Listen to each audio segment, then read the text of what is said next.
11/9/24 পড়ালাম যে best of পেশেন্টের কীভাবে হচ্ছে যে অ্যাসেসমেন্ট করে তার টুল এবং হচ্ছে কীভাবে প্রিভেনশন করে এবং দুটো হচ্ছে কমফোর্ট ডিভাইস করেছি। তো ফার্স্ট যেটা হচ্ছে বেস্টরের এর আগের দিন হচ্ছে সাইন সিমটম কি স্টেজ ছিল সব পড়ানো হয়েছে। আজকে হচ্ছে অ্যাসেসমেন্ট হচ্ছে বেস্টর যে স্কেলের সাথে যে অ্যাসেসমেন্ট করা হয় সেটা হচ্ছে ব্লাড অ্যান্ড স্কেল। এর হচ্ছে 6 প্যারামিটার থাকে।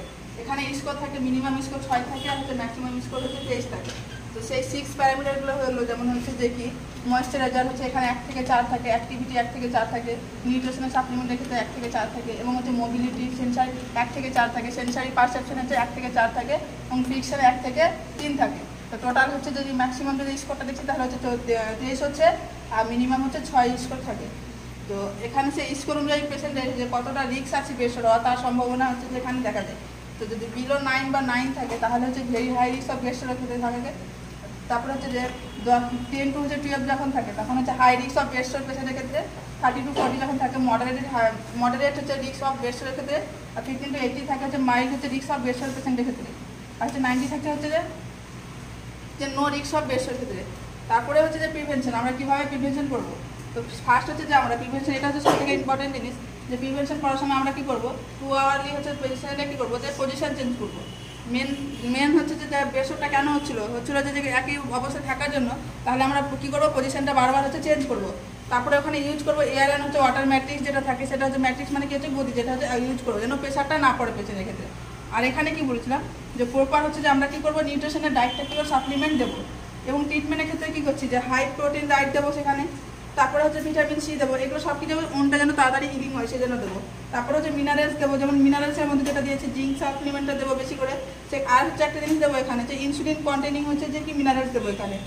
ইনসুলিনের আর একটা কিসের ক্ষেত্রে ইউজ করা হয় বলেছিলাম যে ডায়াবেটিক পেশেন্টের ক্ষেত্রে ইনসুলিন দিই। এখানে কি হচ্ছে যে পেশেন্টের আমরা কি করছি যে ট্রপিক্যালি ইনসুলিন ইউজ করছি এখানে কি উনটা হিলিং করার জন্য ইউজ করছি। ওয়াটার প্রুফ হচ্ছে অয়েনমেন্ট, জিঙ্ক অক্সাইড যে হচ্ছে ঘাটের জন্য তাড়াতাড়ি শুকোয়। এগুলো হচ্ছে যে মেডিকেল সাপ্লিমেন্টগুলো গেল। তারপরে হচ্ছে আমরা পেশেন্টকে হচ্ছে যে কী করবো যে যখন বেস্ট হয়ে থাকে সেই পেশেন্টের ক্ষেত্রে কী করবো যে 100 ওয়াটের যে বাল্বগুলো পাওয়া যায় সেই বাল্বগুলো কী করবো 45 সেমি হচ্ছে মানে হচ্ছে উঁচুতে কী করবো যে রাখবো। সে কী করবো সেখানে যে তাপটা উৎপন্ন হয় সেটা কী করবে যে সে বেস্টটাকে কী করবে যে ড্রাই করবে এবং উনটাকে হেল্প করতে সাহায্য করবে। এটা কতক্ষণ ধরে রাখবো আমরা যে 10 মিনিট ধরে আমরা রাখবো। কীভাবে ওটা ড্রাই হচ্ছে যেহেতু হচ্ছে আমরা যখন লাইটটা দিচ্ছি তখন কী হচ্ছে সেখানে হচ্ছে তা হিট উৎপন্ন হচ্ছে। হিটটা কী করছে যে ব্লাড ভেসেল যেগুলো আছে সেগুলো ডাইরেক্ট করছে আর ব্লাড সার্কুলেশন ভালো মতো হলে কী হচ্ছে যে সার্কুলেশন বাড়লে কী হচ্ছে যে উন সাইডটা কী হচ্ছে হিলিং প্রসেসটা কী হচ্ছে বাড়তে থাকবে। এবার বেডশোর পেশেন্টের ক্ষেত্রে আমরা হচ্ছে যে কীভাবে আমরা ড্রেসিং করবো।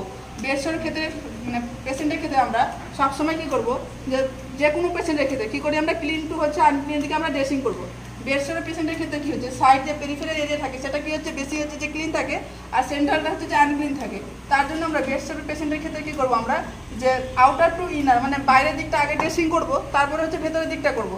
কিন্তু যখন সার্জিক্যাল পেশেন্ট থাকে বা সার্জারি কোনো উন থাকে তখন আমরা কী করি আগে সেন্ট্রাল পার্টটা করি কারণ যে ক্লিন টু আনক্লিন যায়, তারপরে আমরা কী করি পেরিফেরালটা করি সাইডগুলো করি। তাহলে এখানে কী হচ্ছে বেডশোরের ক্ষেত্রে আউটার টু ইনার করছি আর সার্জিক্যাল উনের ক্ষেত্রে কী করছি ইনার টু হচ্ছে আউটার করছি। এবং এখানে আমি দুটো কমফোর্ট ডিভাইসের নাম লিখেছি, একটা হচ্ছে পিলো। এখানে কী করে পিলোটা হচ্ছে কমফোর্ট ডিভাইসটা হচ্ছে যে বডি সাপোর্ট কী করছে provide support of the body, split হচ্ছে ইনসেশনাল এরিয়া অফ দ্য রিডিউস। আর কী করছে পোস্ট অপারেটিভ পেন ডুরিং হচ্ছে কাফিং, যখন হচ্ছে পোস্ট অপারেটিভ পেশেন্ট থাকছে তখন হচ্ছে যে কাফিং করছে বা ব্রিদিং হচ্ছে তখন এটা হেল্প করছে। আর নি রেস্টের ক্ষেত্রে যেমন হচ্ছে লিখেছিলাম যে লিগামেন্ট টেন্ডন সেগুলো হচ্ছে ইনভলভ হচ্ছে। তো কী করবে এটা রিল্যাক্সেশন অফ দ্য লিগামেন্ট। লিগামেন্টটা কী বলেছিলাম এর আগের দিন